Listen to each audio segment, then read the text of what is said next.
Good morning everyone, welcome to পিকুস blog and lifestyle. তোমরা সকলে কীরকম আছো? আশা করছি ভালোই আছো। আমিও বেশ ভালো আছি। হঠাৎ করেই কিন্তু মালদা থেকে কলকাতায় চলে আসলাম। যেহেতু বরের এখন গরমের ছুটি পড়ে গিয়েছে, তার জন্য ভাবলাম যে 1 মাস এই গরমের ছুটি পুরোটাই কিন্তু বাড়িতে থেকে যাব। আগের বছর তো গরমের ছুটিতে বর আসতেই পারিনি, কারণ মেয়ের যেহেতু এই সময়টা স্কুল খোলা থাকে, তার জন্য আসা হয়নি। এইবারে যেহেতু মান্থলি টেস্টটা আগে হয়ে গিয়েছে, তার জন্য বর বলল চলো ঘুরেই আসি, ঘুরে টুরে এসে তারপরে মেয়ে নয় মানে ফার্স্ট টার্মের যে পরীক্ষাটা হবে সেটা দেবে, বাড়িতে বসে পড়লেই হলো। তো ওর কথা মতো চলেও আসলাম। আর এই সময় না আসলে বর থাকতেও পারতো না বাড়িতে। সকালবেলা উঠেই রান্নাঘরটা পরিষ্কার করলাম, তোমরা তো দেখতেই পেলে। তারপরে চা করলাম, চা করে এই দেখো টোস্ট দিয়ে খাচ্ছি। চা কিন্তু সকালবেলা চা এই টোস্ট বিস্কুট দিয়ে খেতে বেশ ভালো লাগে। আমি আগে চা খেতাম না, তবে একটু একটু করে খেতে খেতে একদম অভ্যাস হয়ে গেছে।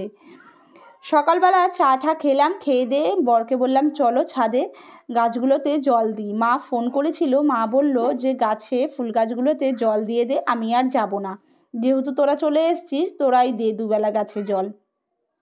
মা অনেক রকম ফুল গাছ লাগিয়েছে, কিন্তু আমার এইটুকানি ছোট্ট ছাদের মধ্যে বেশিরভাগটাই রয়েছে জবা ফুলের গাছ।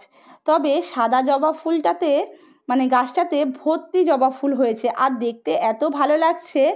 বর কিছুতেই তুলতে দিচ্ছিল না, বলছিল গাছে ফুল থাকলে খুব ভালো লাগে, ফুলগুলোকে তুলো না। তবে আমি ওর কোনো কথা না শুনেই ফুলগুলো তুলে নিয়েছি, যেহেতু ঠাকুরের পায়ে দেবো তার জন্য।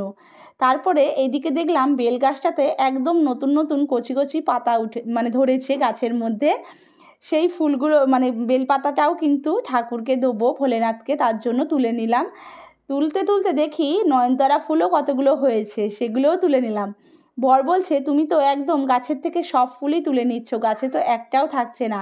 তাই বললাম গাছে থাকলে এই গরমে কিন্তু সমস্তটাই শুকিয়ে যাবে। আর এইদিকে দেখো কত রকম ফুল হয়েছে, নয়নতারা, গাঁদা, হলুদ গাঁদা হয়েছে, তারপরে আবার জবা ফুল।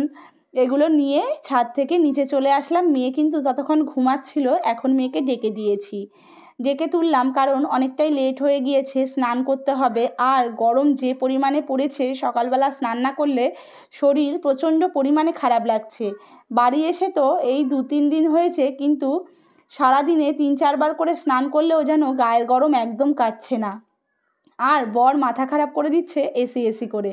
তবে আমার একটা ফোঁটাও ইচ্ছে নেই এসি নেওয়ার।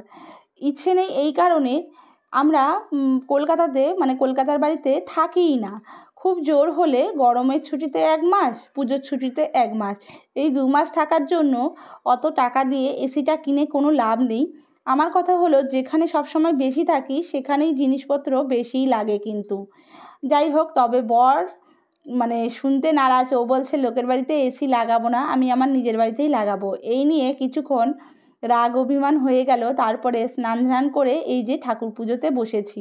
আর মা সমানেই ফোন করতে লাগছে তাড়াতাড়ি আয়, রান্নাবান্না হয়ে গিয়েছে। বাড়ি আসলে এই একটা জিনিস থেকে আমার ছুটি থাকে, যেটা হলো রান্নাবান্না। বেশিরভাগ সময়টাই মা রান্না করে। যেহেতু মাঝে মাঝে রান্নার ভিডিও আমি দিয়ে থাকি, তার জন্য ওই একটু কড়া খুন্তি ধরতে হয়। এই যা মার বাড়ি থেকে খাওয়া দাওয়া করে আসলাম, সকালের খাওয়া দাওয়া। আমার তো স্নান হয়েই গিয়েছে, আর স্নান করবার সময় কিছু জামা কাপড় কেচে দিয়েছিলাম। খাওয়া দাওয়া করে আসতে না আসতেই দেখি জামা কাপড় সমস্ত শুকিয়ে গেছে, এতটাই রোদ্দুরের তাপ। ভাবলাম যে সমস্তটা গুছিয়ে দেখো, মা কতগুলো মেয়ের জন্য জামা কিনে এনেছে। এখানে এত গরম, এমনি ওর জামা পরে ও শেষ করতে পারছে না, তার মধ্যে মা দেখো আরো কিনে এনেছে ওর জন্য। এগুলো টেপ জামা পরবার জন্য। এই দেখো এই একটা কিনেছে, দুটোই একরকম।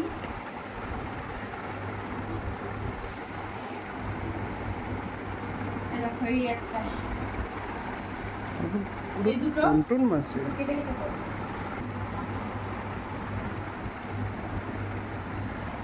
এই দেখো এই 3টে জামা মা মেয়ের জন্য নিয়েছে, এই গরমে পরবার জন্য, যে হালকা পাতলা রয়েছে, পরলে ভালো লাগবে, তার জন্য মা ওর জন্য নিয়েছে। আর আমার জন্য কি নিয়েছে সেগুলো দাঁড়াও তোমাদের।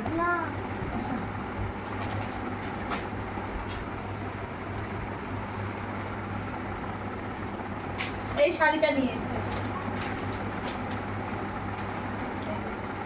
এখানে আসলে তো শ্বশুরবাড়িতে আসলে তো শাড়ি পরতে হয়, তার জন্য যখনই আসি সবসময় নতুন নতুন শাড়ি পরি, আর এগুলো কিছুদিন পরে নেতিয়ে যায়, তারপরে মাকে দিয়ে দিই, মা পরে।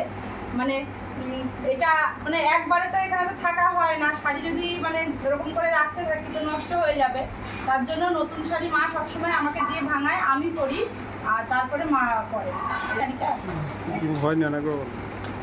হ্যাঁ দেখো,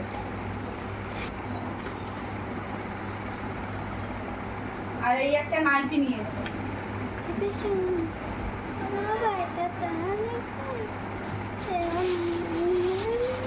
স্কুলে নিয়ে যাই, তার জন্য না হালকা পাতলা তোমার সুতির কুর্তিগুলো বেশ ভালো, মেয়েকে যখন স্কুলে নিয়ে যাই তো মা তার জন্য একটা দিয়েছে, এই যে কুর্তিটা।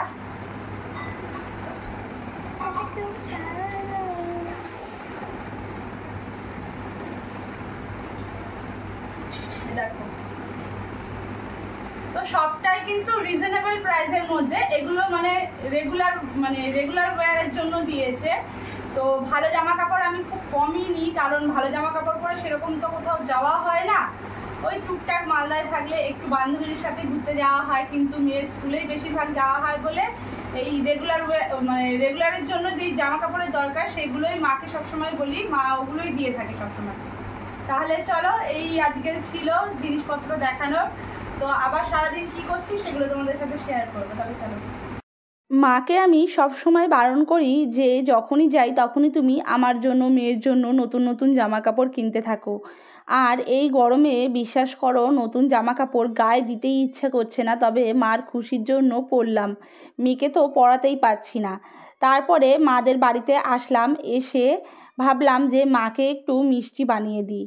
বাড়িতে তো বানিয়েছিলাম মালদার বাড়িতে, মার জন্য বাবার জন্য একটু কালাকাঁদ বানালাম।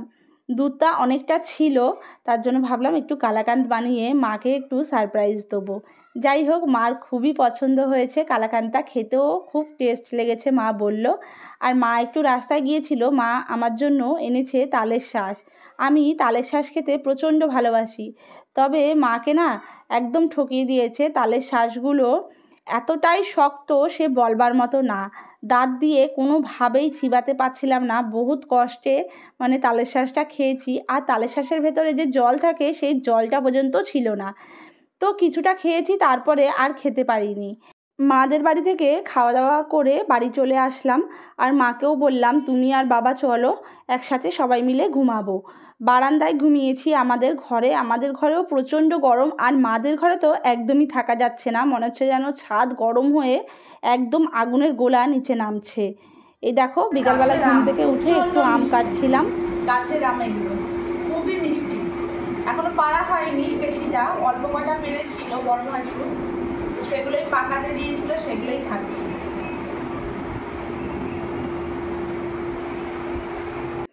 আমার বর আবার আম খেতে খুব একটা পছন্দ করে না, তবে আমার কিন্তু খুবই ভালো লাগে আম খেতে। খাওয়া দাওয়ার পরে একটা আম তো আমি খাবই এই আমের দিনে, তবে বরকে একটুখানি এই কেটে কুটে চামচ দিয়ে দিতে হয়, তবে ও খায়, না হলে খায় না। আমটাম খেয়ে ঘরদোর ঝাড়টার দিয়ে মেয়ে বলল যে আমাকে একটু পাপা ঘুরতে নিয়ে চলো। আসলে মালদায় থাকলে ও স্কুটি করে তো আর ঘুরতে যেতে পারে না, তার জন্য ওর পাপা একটু স্কুটি করে ওকে ঘুরতে নিয়ে গেল।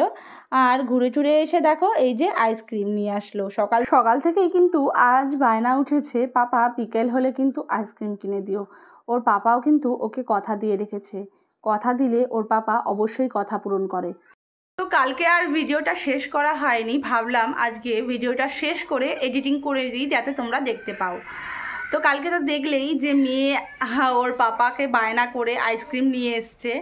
আসলে মেয়ে বায়না করে ওর পাপাকে, আর ওর পাপা সমস্তটা আমার দিকে ঠেলে দেয়, যতক্ষণ না আমি হ্যাঁ বলবো ততক্ষণ নিয়ে আসবে না। তার মানে কিন্তু এটা না যে ও নিয়ে এসে দিতে চাইছে না, নিয়ে এসে দিতে চাইছে, আমার ওপর ফেলে দিল যাতে আমি হ্যাঁ বলি কি না বলি।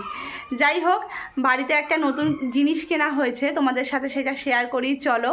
এসিটা দুদিন আগেই কেনা হয়েছে, কিন্তু কোম্পানির লোক যেহেতু দুদিন বাদে এসেছে তার জন্য লাগাতে একটু দেরি হয়েছে, আর এসিটা এই জানলার ওপরেই লাগিয়েছি আমরা।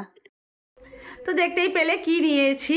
আসলে বাড়ি এসেই এতটা গরম আর পারা যাচ্ছে না। ও আগের বছর থেকেই ভাবছে যে এসিটা নেবে, তবে আমার কারণেই নিতে পারছিল না। আমি বারণ করছিলাম এই কারণে যে মালদাতে বেশিরভাগ সময়টা থাকি, এখানে বছরে 2 বার বেশি থাকা হয়, এক দুর্গাপুজোতে আর এক এই গরমের ছুটিতে।